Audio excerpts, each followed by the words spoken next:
अरे बाबा नहीं किस रूप में आकर नारायण मिल जाएगा निर्मल मन के दर्पण में।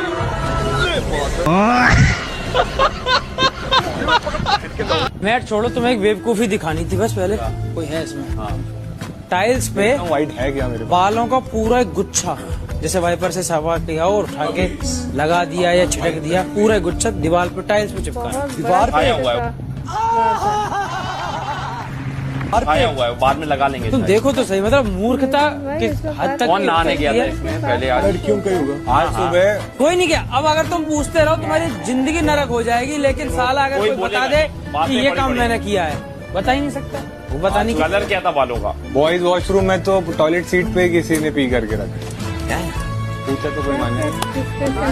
कैमरा पे वो भी नेशनल टेलीविजन पे।